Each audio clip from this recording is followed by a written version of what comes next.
السلام عليكم صحابة دمانتي وعليكم السلام فضلا هدي aad channelku cusub tahay oo haddana soo booqatay kugu horeysa iloobi inaad subscribe garayso channelka ha ka noqonin fadlan adoon subscribe garin taa waa codsi videoga aan dib u galo aan ku dheeraan videogii hore haddii aad la socotay qaabkan videoga soo gelino video hore aan ku sharaxnay videoga ka horeysa sabtida hore ayuu ahaa in kaga sharaxin arrimaha branchiga baartigiisa weeyaan kani videogaas waxaan ugu sheegnay dhibabka inta badan waalidka wadanka dhakhaatiirta u timaada ay kala kulmaan wadanka Turkiga dhakhaatiirtiisa sababta inta badan lagu tahay dhibka inta badan ay la kulmaan ay ka imaanayso dhalinyarada Soomaaliyeed ee markaa iyada meesha ku nool qayb kamid ay qayb libax ku leeyihiin dhibkooda dadka waalidka kala kulmeen marka waxaan idin sheegay maalintii in aan diiday dadka inta badan oo Soomaalida oo dhibka sameynaya inaan ku tilmaamo dad maxaa damiirkoodu ka tagay sababtan aan idin sheegi doono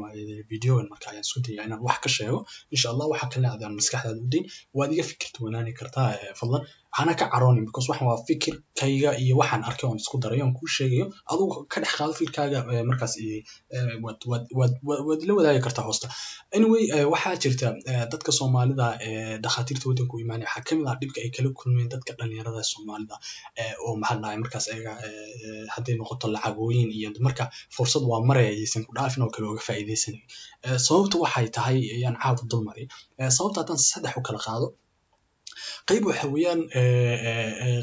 weeyaan qayb iyadu marka koowaad u imaanaysa dad maxaan dhahay waxbarasho u imaanaya wadanka Turkiga qaybtaasi waxbarashada wadanka u timaada ay qayb kamid ah haddaan si kala qaado waxay noqotaa qayb waxbarashada wadi kari weyda because wadanka luqadda markii waxbarasho scholarship lagu keeno luqadda Turkiga ayaa lagu baraya luqadda Turkiga marka lagu baro luqadaas Turkiga ayaad ku baranaysaa waxbarashadii aad wadanka baranaysaa dhammaan wadanka waxbarashadiisa jaamacadaha universityada publica oo dhan waxa lagu bartaa markaas luqadda Turkiga 90% taas waxay marka ay ku keentaa sabab ah inay wadi kari waayaan sometimes yani ilaa qofkan iyo qof luqadda marka hore usoo deeble u galay taas waa mid taas marka waxay noqotaa qofkaas inuu ku biiro qaybta kale insha Allah ka hadli doono inuu ku biiro marka qaybta labaad aan u imaado qaybta labaad waxay noqonaysaa dad maxaan dhahay tahriibayaal ah dad tahriib u imaanaya wadanka oo inay maxaan wadanka dhaafaan u imaanaya dadkaas waxa weeyaan dad wadanka inay dhaafaan u imaanaya laakiin markaas ayada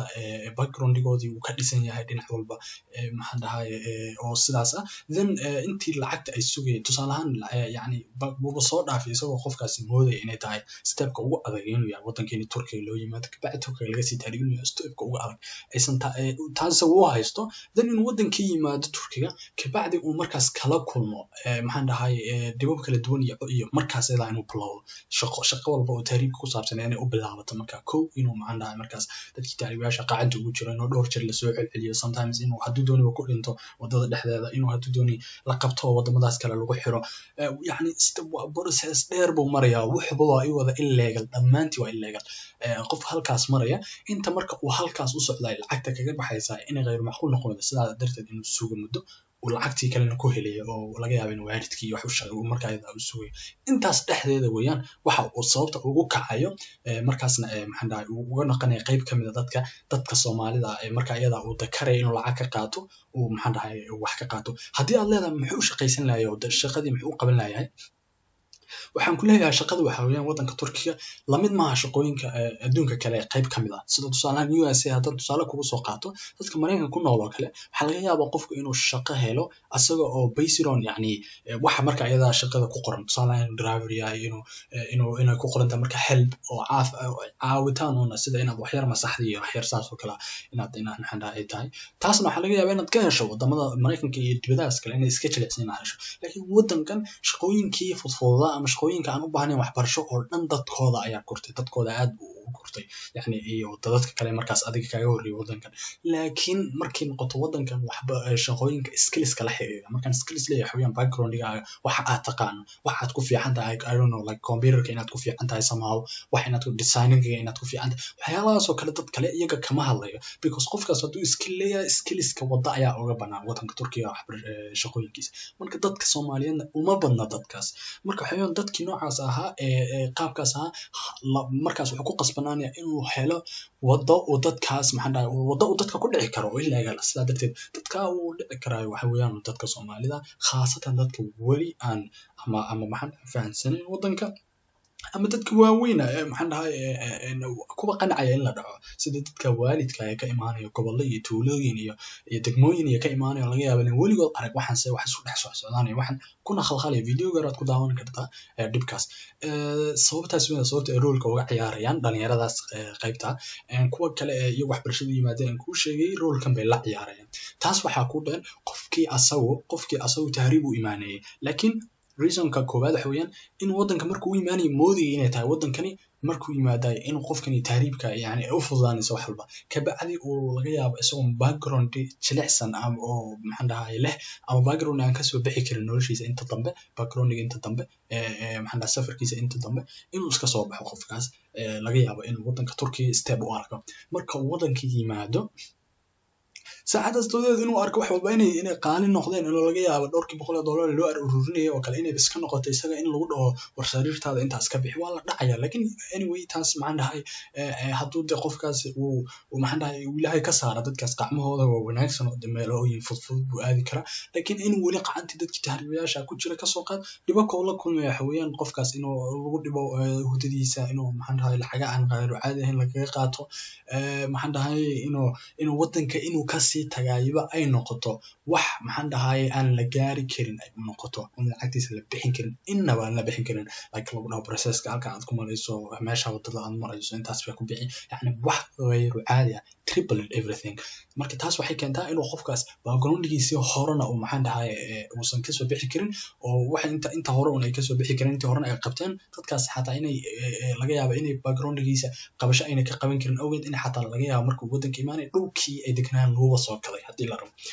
anyway qofkaas oo kale dhibka ugu weyn ee qabsada ayaa waxaa kamid ah qofkaas inuu waddankii dhaafi kari waayo dibna kii ugu noqon waayo oo lacag badan waayo marka taas waxay ku qasbaysaa qofkaas inuu wax walba oo illegal la sameeyo illegalka lagu kacan ku sheegaya haddaba haddii ay habi videogi hore kusoo maqasho waalidkaas mar walba waa brand waa qayb kamid ah dhibka ay maxaan dhahay waxyaalaha ay sameeyaan illegalka qayb kamid ah weeyaan waxaa taa kuugu biiraysaa inuu waddanka Turkiga dadka drugstiga ay ku biireen dadkeena Soomaaliyeed waddanka weli dadka Soomaaliyeed weli xushmad bay ka leeyihiin weli lama nicin weli waa dad lagu faraxsan yahay weli waa dad dadka kale ka takooran oo gaar loo jecel yahay weli waa dad maxaan dhahay ixtiraam gaar ah weli loo sii hayo qofka weli lama nicbo markii lagu leeyahay xawayaan weli dhib badan oo Soomaalida lagu arkay oo saas ma jirto laakiin way soo bilaabanaysaa aad bay u soo bilaabanaysaa waxaa kamid ah inuu drugska ku biiraan inuu maxaan dhahay dadka istilaya ku biiraan inay maxaan dhahay aad maqasho maxayba Soomaali halka ku dishay aad maqasho yani ayaa macquula waxaad arkaysaa meel lagu leeyahay halkaas Soomaalida fariisata xawayaan halkaas drugs bay ku gadaan oo drugs ay isla gadaan dad kale oo ajnabi carab ha u badnaataba markaas laakiin ay halkaas drugstadii ku biiraan qofkaas danta ku qasabtay laakiin anyway markaas iyada ku sawir fiican ama sawir aan fiicneen waddankii ka bixinaya asloongi oo adiga dib lagu bartaayna waxay noqonaysaa mid dadkan dhan ee Soomaalida ee waddanka jooga ka turjumaysa bay noqonaysaa adigu sidaa doonay u arag laakiin aniga fikriga hadda kula wadaagay waxaan aragnay ee jira waddanka ka jira waa sababaha ugu wacan inuu qofkani ku kaco wax walba oo naftiisa dib ugu celin karo inuu damiirkiisu wali dhimanin baa laga yaabaa inuu qofkaas wali damiirkiisu dhimanin laakiin ay sababta tahay uu qof walba uu halida iyo qofka iyo wax walba oo xun oo naftiisa aan u daran markaas inuu ku kaco naftiisa u badbaadiyo ma naftu oo wali uu sii jirtay yani gabdhaha hadaad u timaado iyaga qayb badan baa dhibka kala kulma drugs qayb ku biirto way jirtaa oo gabdho drugs ku biiri waa jira gabdhaha laakiin inta badan qaybta kale ay ku biiraan qaybtan kale dhakhaatiirtu markay ka waramayaan oo kale waad weydiin kartaa si waad u gurgeli kartaa dadka dhakhaatiirta illegalka waxaan ka shaqeeyo oo kale haddii aad weydiiso su'aashan ah maxay u badan yihiin dadka Soomaalida ay ku sheegaan waxa weeyaan mar walba ama way la egyihiin dadka badan ama way ka badan yihiin yani in badan oo Soomaali oo dadkeena gabdho Soomaali u badan waxay la mid yihiin dadkaas backgroundgooda uu ka bixi waayay meesha dhaafi kari waayay naftooda waxay ku celinayaan raadinayaan waxay ku qasbanaanayaan marka inay wax walba oo naftoodii ku celin lahayn ay sameeyaan xumaan koohaba ahaato wax walba oo markaas illegal ay ku dhaqaaqayaan taas waxaas xal u ah insha Allah ayaan rajeynayaa in waanooyin la bixiyo in qofkan la fahansiiyo dadku isuma sheegayaan dadka tahriibinayaan markood kuma soo soo sheegayaan waxaa laga yaabaa inayba weliba adiga kugu soo xeregashtaan inay marka koowaad ku dhahaan wadanka imaanshihiisu waa furaha inaad ka tagtahay way dhib yarta laakiin xaqiiqatan sidaas maaha dadkaas waxaan ku waaninayaa inay waxbarashadooda qaybta ku noqon karta waxbarasho ka heli karta in waxbarasho helaan dadka kalena inuu maxaan dhahaye xaqiiqatan dadkaas in loo soo jeedsado because dadkaas mar walba oo maxaan dhahaye lagu daawado arrintan ay ku jiraan aan laga waaneynin ama afkaar ay shaqada kaga bixi karaan ama dhibka kaga bixi karaan aan loo sheegin waxaan aaminsanahay inay arrintaas ka dari kuwa badan oo kamid inay kusoo beeri doonaan because wixii markii la isku daawado wuxuu qurux badan yahay sawir aan marka drag bay iibinayaan lagu dhahay qaabkii way gabaa laakiin xaqiiqadoodu sidaas maahan aad marka iyaga xataa kaaga sheekeynayaan dad waxaa laga yaabaa inay ka diyaarinayaan lacagtii ay wadankooda dib u noqdaan xataa inay wadanka sii joogaan ba aysan rabin marka insha allah intaas waxa weeyaan sababaha ugu wacan dadkaas aan arkay inta badan dhibkaas sameynaya sababaha ugu wacan weeyaan wax kamid a qayb kamid a un bay tahay insha allah adigu waad ogaani kartaa insha allah waad ogaani kartaa waad iga fikir duwanaani kartaa ha u arkin inaan dadka Soomaalida caahiyo ha u arkin inaan adiga ku caahiyo dadka qof wadanka jooga kala waxaan ka hadlayaa dhib jira oo ay qasabtaa in laga hadlo haddii aad qofkii ka hadlaya lagu garabsiinayo waan ka inaan ku garabsiiyo qofkii maxaan dhahaye laga caawinayo sidoo oo kale haddii aad adigu ka hadlaysana waan ku garab taagnahay laakiin marnaba ha u fahmin inay maxaa tahay aan khalad tahay insha allah inaan ama khalad aan arrintan khalad ahaan aan u wado anyway insha allah waxa weeye Soomaaliya laga yaabaa inay fahmi lahayd insha allah ugu dambeyn waxaan kusoo koobayaa fadlan inaad mar kale iloobin channel inaad subscribe gareyn inaad iloobin insha allah haddii aad u malaynayso inuu maxaan dhahaye fikir ka wanaagsan aad hayso dadkaas xaqiiqatan lagu maxaan dhahaye lagu celin karo ama dadkan lagu waanin karo weli waxaan haysanaa fursad aynu sameyno arrinta afkaartaas aynu ku maxaan dhahaye dhexdeena ku wareejino insha allah lana wadaagno dadka arrintaas qusayso insha allah oo badan oo samaysmay oo groupiya masha allah insha allah taala waxaan ka codsanaynaa inaad fikirkaaga nagula wadaagto commentiga fadlan videogu dheeraada bay la tahay dhammaantiin waa idin salaam insha allah video soo soconta iskaga arkin insha allah dhammaantiin waa idin salaam